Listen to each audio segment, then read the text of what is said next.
ٹیڑھی اینٹ ملک صفدر حیات۔ مرغی انڈا دینا بند کر دے تو مالک کی نظر میں خار بن جاتی ہے۔ اس کا دانہ پانی دیکھ دیکھ کر ایک بوجھ سا محسوس ہوتا ہے۔ مالک کی بے اعتنائی اور بیزاری کو دیکھتے ہوئے ڈربے کی دوسری مرغیاں بھی اس سے امتیازی سلوک پر اتر آتی ہیں۔ مالک کی شے پر وہ سب مل کر اس کی وہ درگت بناتی ہیں کہ دیکھنے والوں کو عبرت ہونے لگتی ہے۔ پھر ہر گزرتے دن کے ساتھ چھری اور اس کی گردن کے بیچ فاصلہ کم ہوتا چلا جاتا ہے۔ آبدہ بھی کچھ اسی قسم کی صورتحال سے دوچار تھی۔ کریم نے دھمکی دینے والے انداز میں کہہ دیا، بس مجھے بچہ چاہیے، اور وہ بھی 1 سال کے اندر۔ تمہارے پاس صرف 1 سال کی مہلت ہے۔ اگر تم نے بیٹے کو جنم نہ دیا تو میری طرف سے چھٹی سمجھنا۔ میں 3 لفظ بولنے میں 1 لمحے کی دیر نہیں لگاؤں گا۔ یہی آبدہ اس وقت میرے سامنے بیٹھی زاروختہ رو رہی تھی۔ تھانے دار صاحب، اس نے فریادی لہجے میں کہا، آپ ہی بتائیں میرا قصور کیا ہے؟ میں نے کریم کے 11 بچوں کو جنم دیا ہے، 6 لڑکیاں اور 5 لڑکے۔ اب اگر پچھلے 2-3 سال سے یہ سلسلہ رک گیا ہے تو اس میں میرا کیا دوش؟ وہ ہر رات میری ہڈیوں کا سرما بناتا ہے اور مطالبہ کرتا ہے کہ 1 لڑکا اور چاہیے، پوری درجن ہو جائے کہ تو میں لوگوں کے سامنے فخر سے اپنی مونچھ اونچی کر کے چلوں گا اور مسلمانوں کی تعداد میں اضافہ بھی ہوگا۔ اس نے دوپٹے کے پلو سے اپنے آنسو صاف کیے اور ہنسی آواز میں سلسلہ فریاد کو جاری رکھتے ہوئے بولی، تھانے دار جی، 11 اولادیں پیدا کرنا کوئی ہنسی کھیل نہیں۔ آپ ماشاءاللہ سمجھدار ہیں، ان معاملات کو بڑی اچھی طرح سمجھتے ہیں۔ میں کریم کا لاج جوتا کھا کر اس کا مطالبہ پورا کرنے کے لیے اس سے پورا تعاون کرتی ہوں، مگر شاید قدرت ہی کو منظور نہیں کہ میں کوئی اور بچہ پیدا کر سکوں۔ آبدہ نے بڑے مایوسانہ انداز میں بات ختم کی تو میں نے کہا، اگر قدرت کو منظور نہیں تو اس میں بھی تم لوگوں ہی کی کوئی بھلائی پوشیدہ ہوگی۔ 11 بچے ایک بڑی تعداد ہے۔ 1 لمحے کے توقف کے بعد میں نے آبدہ سے پوچھ دیا، ویسے تمہارا خاوند کرتا کیا ہے؟ اس نے سوال نظروں سے مجھے دیکھا۔ میں نے فوراً وضاحت کر دی، کریم کا ذریعہ آمدنی کیا ہے؟ دراصل میں یہ جاننا چاہتا تھا کریم کے پاس 11 بچوں کو پالنے کا کیا بندوبست ہے جو 12ویں کے لیے اتنا بے چین ہے۔ یہ ٹھیک ہے جو اولاد دیتا ہے وہ بچے کے ساتھ ہی اس کا رزق بھی اتارتا ہے، لیکن اس رزق کو تلاش کرنے کی ذمہ داری تو بہرحال بچے کے والدین کی ہی ہوتی ہے۔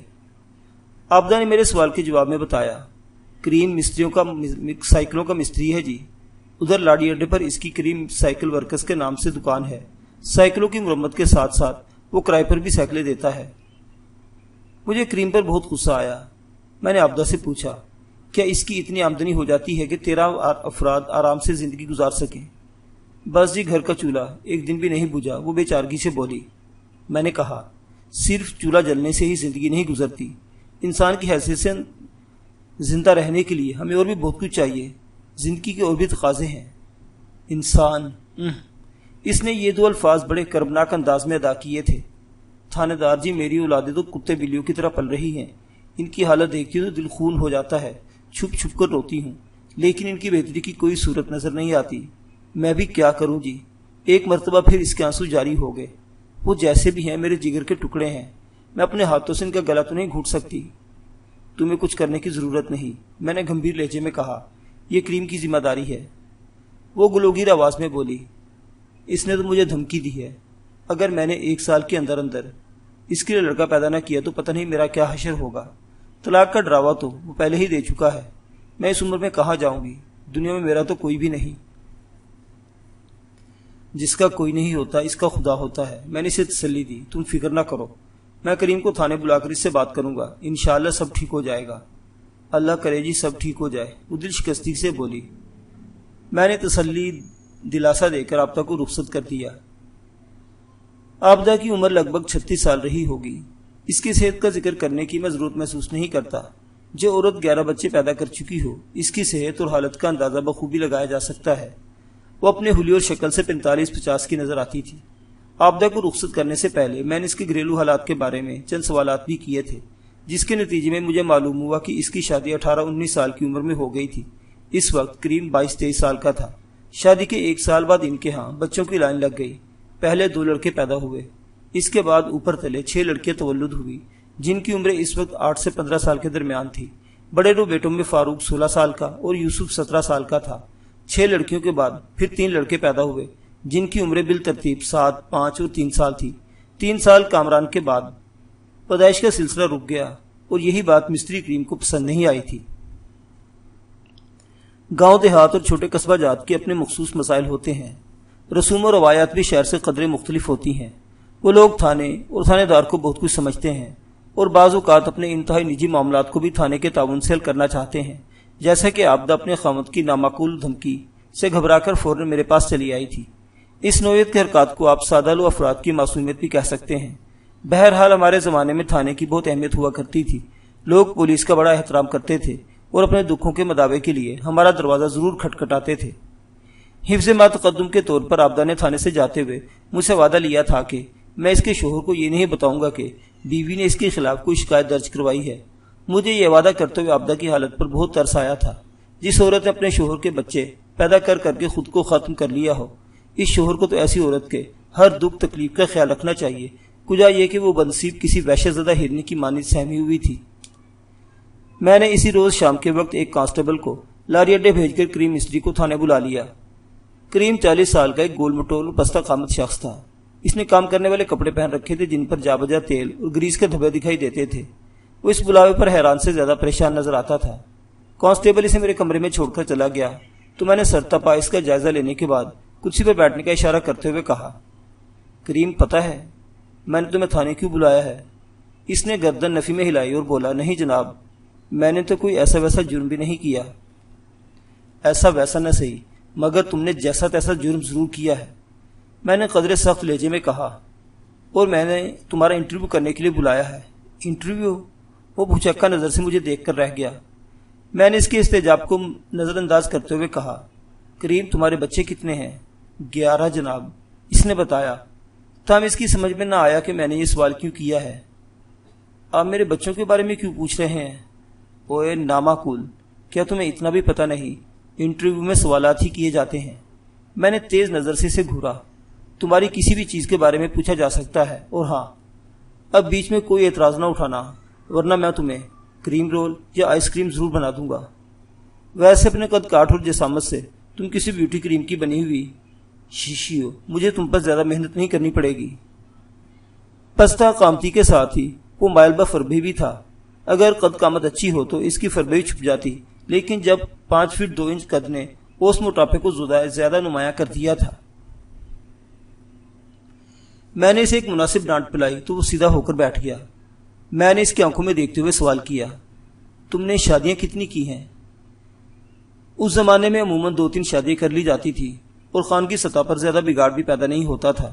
اکثر گھروں میں 2 یا 3 اور بعض اوقات 4 کی 4 بیویاں بھی ایک ساتھ ہی چھت تلے زندگی بسر کرتی تھی۔ یہ شاید اس لیے بھی ممکن تھا کہ اس وقت معاشی مسائل نے انسان کے لیے کسی افرید کی شکل اختیار نہیں کی تھی، مگر آج کل صورتحال قطعی مختلف ہے۔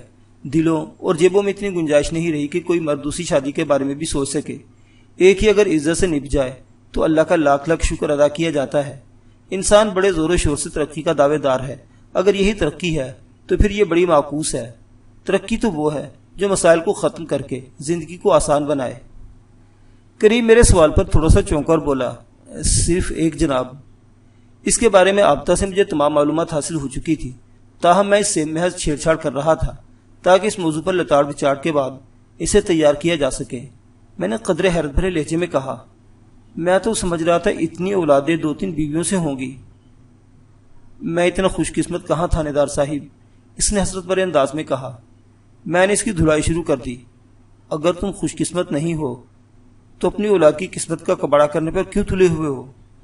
میں نے کیا کیا ہے جناب؟ الجھن زدہ نظر سے مجھے تکتے ہوئے بولا۔ میں نے تلخ لہجے میں کہا، تم 11 زندگیوں کو اس دنیا میں لائے ہو اور 12ویں زندگی کو لانے کی کوشش میں ہو، اور اس طرح کوشش میں ہو کہ اگر اس مرتبہ تمہاری بیوی نے لڑکا پیدا نہ کیا تو تم اسے طلاق دے دو گے۔ وہ ہکا بکا مجھے تکتے چلا گیا۔ میں نے سلسلہ کلام کو جاری رکھتے ہوئے کہا، یہ نامعقول خیالات تم اس عورت کے لیے رکھتے ہو جس نے اپنی ساری زندگی تمہیں اور تمہاری اولاد کو دے دی۔ کیا یہ اس درینہ رفیق کی خدمت اور محبت کا یہی صلہ ہے؟ یہ طلاق والی بات آپ کو کس نے بتائی؟ وہ سر پٹائے ہوئے لہجے میں بولا۔ کیا عابدہ نے کوئی شکایت کی ہے؟ میں نے برہمی سے کہا، اس بیچاری نے آج تک تم سے کوئی شکایت کی ہے جو مجھ سے آ کر کہتی؟ میں نے تو اڑتے اڑتے تمہارے بارے میں سنا ہے، اور کیا تمہیں پتہ نہیں میں اس علاقے کا تھانے دار ہوں؟ ایک ایک گھر کی خبر رہتی ہے مجھے۔ تھانے داری کوئی ابا جی کا کاروبار نہیں۔ وہ جی، وہ ہکلایا، میرے اندازے سے بوکلا دیا تھا۔ میں تو صرف یہی چاہ رہا تھا ذرا توازن قائم ہو جائے۔ دیکھیں نا جی، 6 بچیاں ہیں تو بچے بھی 6 ہی ہونے چاہیے۔ بچے اور بچیوں سے ہی اس کی مراد لڑکے اور لڑکیاں تھیں۔ میں نے ڈانٹ آمیز انداز میں کہا، تم کیا گھر کے اندر میزان لیے بیٹھے رہتے ہو؟ تم کون ہوتے ہوئے ناپ تول کرنے والے؟ جو اس دنیا میں آ چکے ہیں ان کی بہتری کے لیے سوچو اور خواہ گھر والی کو ہراساں نہ کرو۔ اگر اب مجھے پتا چلا کہ تم نے آبدہ کو تنگ کیا ہے، ایسے طلاق کی دھمکی دے رہے ہو، تو میں ایک لمحے کا بھی آسرا نہیں کروں گا۔ تم میرے تھانے کے حوالات میں نظر آؤ گے، سمجھ گئے؟ پتہ نہیں وہ میری بات کو سمجھا یا نہیں، تاہم اس نے اپنی گردن کو اتنی صحت مند اسباتی جنبش دی جیسے میری نصیحت اس کی سمجھ میں اتر گئی ہو۔ تھوڑی دیر بعد میں نے اسے رخصت کر دیا۔ آئندہ چند روز تک امن و امان کی صورتحال رہی۔ آبدہ نے کسی قسم کی کوئی شکایت نہیں کی اور نہ ہی کریم کی کسی اور زیادتی کی خبر ملی۔ میں یہی سمجھا کہ کریم کو عقل آ گئی ہے اور اس نے میری نصیحت پا کر اپنی زندگی کی ساتھی کو ایک انسان تسلیم کر لیا ہے۔ یہ نتائج خوش آئند تھے، لہٰذا میں مطمئن ہو گیا۔ کچھ دن بعد میں آبدہ اور کریم کو بھول گیا۔ تھانے میں جس قسم کے خطرناک اور سنسنی خیز معاملات جاری رہتے ہیں، ان میں یہ معمولی سا گھریلو تنازع کیا اہمیت رکھتا تھا۔ میں نے شروع میں جس معاملے کو معمولی تنازع سمجھ لیا تھا، وہ بعد میں ایک بہت بڑا بکھیڑا بن کر سامنے آیا۔ آبدہ کی شکایت کی کوئی 1 ماہ بعد دونوں میاں بیوی اپنے بیٹے یوسف کے ساتھ میرے پاس آئے۔ مجھے جب ان کی آمد کا پتہ چلا تو میں نے فوراً انہیں اپنے کمرے میں بلا لیا۔ وہ تینوں اس وقت سخت پریشان دکھائی دیتے تھے۔ میں نے انہیں بیٹھنے کو کہا، پھر کریم کی طرف دیکھتے استفسار کیا، کیوں بھائی، تمہارا منہ کیوں لٹکا ہوا ہے؟ کریم کے بجائے آبدہ بول اٹھی، تھانے دار جی، ہم کل سے بہت پریشان ہیں۔ وہ تو تمہاری شکلوں ہی سے نظر آ رہا ہے۔ میں نے باری باری ان تینوں کی طرف دیکھا، پھر آبدہ پر نگاہ جما دی۔ کیا پریشانی ہے تم لوگوں کو؟ فاروق کہیں چلا گیا ہے، اور ہنسی آواز میں بولی۔ فاروق ان کے دوسرے نمبر والے بیٹے کا نام تھا۔ وہ یوسف سے چھوٹا تھا اور کسی کام کاج کا نہیں تھا۔ میری معلومات کے مطابق وہ دن بھر آوارہ گردی میں مصروف رہتا تھا۔ صبح کا نکلا رات گھر لوٹتا، جبکہ یوسف قدرے مختلف مزاج کا لڑکا تھا۔ وہ دن بھر دکان میں باپ کا ہاتھ بٹاتا۔ فاروق کی عمر 16 سال تھی، وہ یوسف سے صرف 1 سال چھوٹا تھا۔ میں نے آبدہ سے پوچھا، وہ آوارہ گرد کہاں چلا گیا؟ اگر ہمیں پتا ہوتا تو پھر پریشانی کس بات کی تھی؟ کریم نے کہا، وہ کل رات سے گھر نہیں آیا، آج کی رات بھی گزر گئی۔ منتشر الذہنی کے باعث وہ اپنی بات کی وضاحت نہیں کر پا رہا تھا۔ وہ یہ کہنا چاہ رہا تھا کہ اس کا بیٹا فاروق 4 مئی کو گھر سے نکلا ہے، ابھی تک واپس نہیں لوٹا، اور آج 6 مئی تھی۔ میں نے کریم سے پوچھا، کیا وہ اس سے پہلے بھی کبھی اس طرح بتائے بغیر غائب ہوا ہے؟ اس نے نفی میں گردن ہلائی اور بولا، یہ پہلی مرتبہ ہوا ہے جی، ورنہ چاہے جتنی ہی دیر سے ہی وہ رات کو گھر واپس آ جاتا ہے۔ تم نے اس کے یار دوستوں سے پوچھا؟ جی، کل کا پورا دن ہم فاروق کو تلاش کرتے رہے ہیں، کریم نے بتایا۔ ہر طرف دیکھ لیا مگر اس کا کوئی سراغ نہیں ملا، لگتا ہے وہ اس علاقے میں ہی نہیں ہے۔ تم نے ان لڑکوں کے نام تو جانتے ہوگے جن کے ساتھ اس کا زیادہ اٹھنا بیٹھنا تھا؟ کریم نے فرید، سلطان اور مطلوب کے نام گنوائے اور بولا، اس کا زیادہ میل جول انہی لڑکوں سے تھا۔ میں نے سب کو چیک کر لیا اور ان تمام کے گھر والوں سے بھی پوچھ پریت کر لی، لیکن فاروق کے بارے میں کسی کو کچھ معلوم نہیں۔ تم نے انہیں چیک کر لیا، میں بھی کروں گا، میں نے پرسوچ انداز میں کہا۔ تمہارے قریبی رشتہ دار کہاں رہتے ہیں؟ ہمارے زیادہ رشتہ دار نہیں ہیں، کریم نے میرے سوال کا جواب دیتے ہوئے بتایا۔ فاروق کی ایک پھوپھی لاہور میں رہتی ہے، ادھر سمن آباد میں میرے بہنوئی فضل محمود کی فروٹ کی دکان ہے۔ ہو سکتا ہے فاروق لاہور کی طرف نکل گیا ہو، میں نے ایک امکان کی طرف اشارہ کیا۔ آج تک ایسا نہیں ہوا، وہ گمبھیر لہجے میں بولا۔ میں نے کہا، جو کچھ نہ ہوا وہ ہو بھی سکتا ہے۔ بہرحال تم لوگ لاہور والوں سے رابطہ کر کے فاروق کے بارے میں پوچھو، میں یہاں اور آس پاس اسے تلاش کرواتا ہوں۔ انشاءاللہ تمہارا بیٹا مل جائے گا، زیادہ پریشان ہونے کی ضرورت نہیں۔ پریشان کیسے نہ ہوں تھانے دار جی، آبدہ روندی آواز میں بولی۔ جوان جہان بیٹا اچانک غائب ہو جائے تو ماں کو کہاں سے سکون آتا ہے؟ میں فاروق کے لیے بہت بے چین ہوں۔ میں آبدہ کے درد کو سمجھ رہا تھا۔ قدرت نے ماں کے دل میں بڑے عجیب جذبات اور احساسات بھرے ہیں۔ اس ہستی کی محبت کا جداگانہ انداز ہے جسے سمجھنا اولاد کے بس کی بات نہیں۔ یہ اپنی مامتا کے ہاتھوں مجبور ہوتی ہے۔ کسی ماں کی چاہے 1000 اولادیں بھی کیوں نہ ہو، وہ ہر ایک کے نئے کے دکھ اور تکلیف کو برابر محسوس کرتی ہے۔ محسوسات کا یہ توازن انصاف کی ایک عمدہ مثال ہے، اور بے شک انصاف کرنا دنیا کا سب سے مشکل کام ہے۔ شاید اسی لیے ماں کے قدموں تلے جنت کی بشارت پوشیدہ ہے۔ میں نے ایک فوری خیال کے تحت پوچھا، 3 مئی کی رات گھر میں کسی قسم کا کچھ جھگڑا تو نہیں ہوا تھا؟ میرے نزدیک 3 مئی کی رات اور 4 مئی کی صبح زیادہ اہم تھی۔ فاروق رات کو دیر سے گھر لوٹتا تھا اور اگلی صبح پھر نکل جاتا تھا۔ میرے سوال پر میاں بیوی نے سوالے نظروں سے ایک دوسرے کو دیکھا اور کریم جلدی سے بولا، نہیں جی، ایسی کوئی بات نہیں۔ میں نے واضح طور پر محسوس کیا کہ وہ غلط بیانی سے کام لے رہا ہے۔ میں نے عابدہ کی آنکھوں میں دیکھتے ہوئے پوچھا، اور 4 مئی کی صبح کو؟ عابدہ کے چہرے پر ایسے تاثرات نمودار ہوئے جیسے مجھ سے کچھ بتانا چاہ رہی ہو، لیکن کسی دشواری کے باعث اس کی زبان ساتھ نہ دے رہی ہو، کوئی مسئلہ بیان کے آڑے آ رہی ہو۔ میں مسلسل اس کی آنکھوں میں دیکھ رہا تھا، لہذا جواب دینا ضروری تھا۔ وہ ڈنڈی مارتے ہوئے لکن زدہ لہجے میں بولی، نہیں، گھر میں تو سب کچھ ٹھیک ٹھاک ہے۔ عابدہ اور کریم کے رد عمل نے مجھے باور کرا دیا کہ ضرور کہیں کوئی گڑبڑ ہے۔ اس کا مطلب تھا 3 مئی کی رات یا 4 مئی کی صبح ان کے گھر میں کوئی ایسا واقعہ پیش آیا تھا جس کے نتیجے میں فاروق گھر سے غائب ہو گیا تھا، اور یہ دونوں میاں بیوی اس واقعے کو مجھ سے چھپانے کی کوشش کر رہے ہیں۔ میں نے واضح طور پر محسوس کیا کہ عابدہ کا رد عمل کریم کی کسی خاص ہدایت کا عکاس تھا۔ میں تھوڑی دیر تک انہیں خاموش نظروں سے گھورتا رہا، پھر عابدہ کی طرف دیکھتے ہوئے کہا، تم اپنے بیٹے یوسف کے ساتھ باہر برآمدے میں جا کر بیٹھو، میں کریم سے تنہائی میں چند باتیں کرنا چاہتا ہوں۔ اس نے الجھن زدہ نظر سے مجھے دیکھا اور خاموشی سے میرے حکم کی تعمیل کی۔ یہ میری ایک چال تھی۔ میں عابدہ کی زبان کھلوانے کے لیے کریم کو چکر دے رہا تھا۔ میں اس سے 5 منٹ تک ادھر ادھر کی باتیں کرتا رہا اور پھر گفتگو کو ایک خاص زاویے پر موڑ لیا اور کریت کر سے پوچھنے لگا کہ کہیں فاروق کا کسی لڑکی وغیرہ سے کوئی چکر تو نہیں، یا وہ کہیں شادی وغیرہ کے لیے ضد کر رہا ہو۔ یہ ساری باتیں میں نے وقت گزاری کے لیے کر رہا تھا تاکہ کریم کو کسی قسم کا کوئی شک نہ گزرے۔ اس نے میرے حسب توقع جواب دیا کہ فاروق ایسے کسی معاملے میں ملوث نہیں تھا، یہ اس کی ذاتی معلومات تھی۔ ویسے ان دونوں باپ بیٹے میں بڑی دوریاں حائل تھی۔ میں نے کہا، ٹھیک ہے، اب تم باہر جا کر بیٹھو اور عابدہ کو اندر بھیج دو۔ تھانے دار جی، ہم میاں بیوی ادھر آپ کے پاس ہی بیٹھتے ہیں، کریم نے منت ریز لہجے میں کہا۔ آپ یوسف کو جانے کی اجازت دے دیں تاکہ وہ لاری اڈے جا کر دکان تو کھول سکے، کل کا پورا دن بھی دکان بند رہی ہے۔ وہ تینوں میرے احکام پر تھانے نہیں لائے گئے تھے، لہذا میں نے کریم کی فرمائش پوری کرتے ہوئے کہا، ٹھیک ہے، پہلے تم یوسف کو میرے پاس بھیجو، میں اسے فارغ کر دیتا ہوں۔ جب وہ میرے کمرے سے نکل جائے تو تم اسے لاری اڈے روانہ کر دینا اور عابدہ کو ادھر بھیج دینا۔ وہ مجھے سلام کر کے کمرے سے نکل گیا۔ یوسف کو میں نے 5 منٹ میں نمٹا دیا اور پھر عابدہ کی آمد پر اس کی جانب متوجہ ہو گیا۔ پہلے میں نے اس سے اسی قسم کے سوالات کیے جیسے کریم سے پوچھے تھے، اور ساتھ ساتھ یہ بھی تاکید کر دی کہ باہر جا کر کریم کے سامنے اپنے بیان کو یہیں تک محدود رکھے تاکہ اس کی چمڑی اور ہڈیاں سلامت رہیں۔ وہ میری بات سمجھ گئی اور بولی، اس کا مطلب ہے آپ نے کوئی خاص بات پوچھنے کے لیے مجھے بلایا ہے۔ میں نے اس کی آنکھوں میں جھانکا اور معنی خیز انداز میں کہا، اور تم جانتی ہو وہ خاص بات کیا ہو سکتی ہے؟ آپ کا اشارہ اس رات والے جھگڑے کی طرف ہے نا؟ عابدہ نے کہا۔ تم بڑی عقل مند ہو، میں نے سراہنے والے لہجے میں کہا۔ اب مزید سمجھداری کا ثبوت دو اور مجھے بتاؤ، 3 مئی کی رات کو تمہارے گھر میں کیا واقعہ پیش آیا تھا؟ رات کا حوالہ دے کر میں نے 4 مئی کی صبح خود ہی تردید کر دی تھی، لہذا مجھے آسانی ہو گئی۔ اس کے مزید اطمینان کے لیے میں نے کہا، تم بے فکر رہو، یہ باتیں صرف تمہارے اور میرے درمیان رہیں گی، کریم کو ان باتوں کی ہوا بھی نہیں لگے گی۔ وہ پوچھے تو وہی بتانا جس کی میں نے تمہیں ہدایت کی ہے۔ اس کے چہرے پر اطمینان جھلکنے لگا اور اس نے مجھے پورا واقعہ سنایا۔ میں یہاں اس کا خلاصہ بیان کرتا ہوں۔ عابدہ کے مطابق جب سے میں نے کریم کو تھانے بلا کر ڈانٹ ڈپٹ کی تھی، وہ خاصا سیدھا ہو گیا تھا، لیکن وہ مسلسل اس قرید میں بھی تھا کہ آخر تھانے دار کو ان کے گھریلو معاملات کے بارے میں کس نے بتایا۔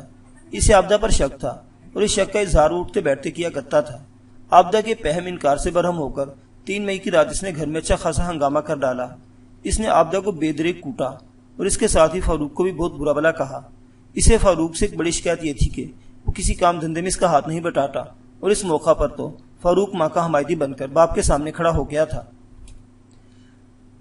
فاروق کے اس جرأت مندانہ اقدام سے پیشتر کریم نے اپنی بیوی کو جو مار لیا سو مار لیا۔ بعد میں وہ عابدہ کو ہاتھ نہ لگا سکا۔ اس بیچم بیچ میں باپ بیٹے کے درمیان اچھی خاصی ہاتھ پائی بھی ہو گئی اور اس مرحلے پر کریم نے اسے دھکا دے کر پرے پھینک دیا۔ یوسف اس دوران میں زبانی کلام اس جھگڑے کو ختم کرانے کی تنگ و دو میں مصروف رہا۔ بہرحال وہ رات جیسے تیسے گزر گئی۔ اگلی صبح فاروق حسب معمول گھر سے نکلا اور پھر واپس نہ آیا۔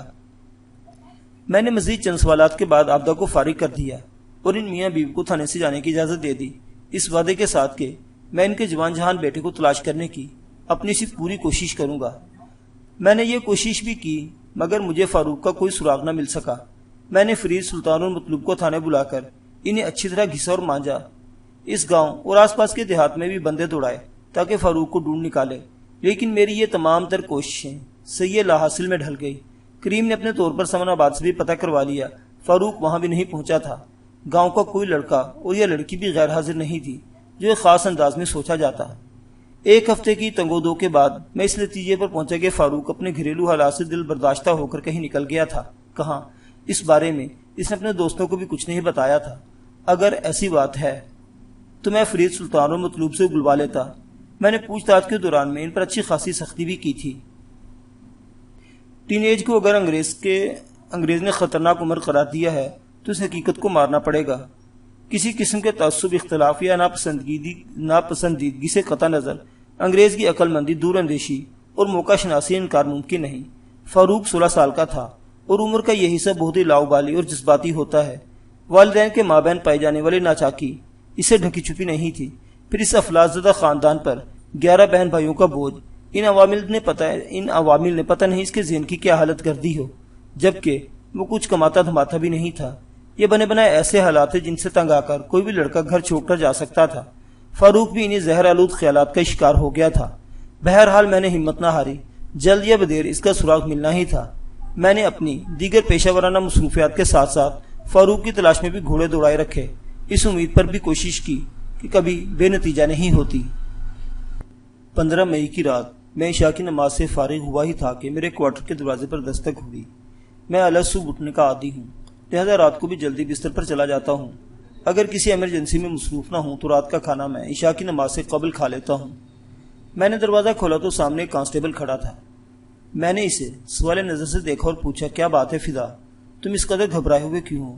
سر جی، کسی نے مستری کریم کو قتل کر دیا ہے، کانسٹیبل نے بتایا۔ میں چونک اٹھا اور استفسار کیا، تم سائیکلوں والے مستری کی بات کر رہے ہو؟ جی ہاں، اس نے جلدی سے اس بات میں سر ہلایا۔ وہی جناب جس کا ایک لڑکا ہفتہ پہلے گم ہو گیا تھا۔ تھانے میں مستری کریم کی بیوی بیٹھی ہے، آپ جلدی سے آ جائیں۔ کانسٹیبل کی اطلاع بڑی سنسنی خیز تھی اور ظاہر ہے وہ دروغگوئی سے کام نہیں کر رہا تھا۔ آبدہ ہی تھانے میں آ کر اسے بتایا تھا۔ میں نے کانسٹیبل سے کہا، ٹھیک ہے، تم چلو، میں آ رہا ہوں۔ میں نے یونیفارم کا تکلف ضروری نہ جانا اور 5 منٹ بعد سادہ لباس میں ہی تھانے پہنچ گیا۔ پھر میرے حکم پر آبدہ کو میرے کمرے میں بھیج دیا گیا۔ وہ اپنے 7 سالہ بیٹے نوید کے ساتھ تھانے آئی تھی۔ آبدہ کی حالت بڑی افسوسناک تھی، اسے بات کرنے میں بڑی مشکل پیش آ رہی تھی، آنسو اس کی آنکھوں سے مسلسل جاری تھے۔ میں نے کوشش کر کے اس سے پوچھ لیا کہ کریم کے ساتھ کیا واقعہ پیش آیا۔ اس نے بتایا کہ آج شام کسی نے کریم کو دکان میں قتل کر دیا تھا۔ میں نے ASI جلال الدین کو ساتھ لیا اور جائے وقوع پر پہنچ گیا۔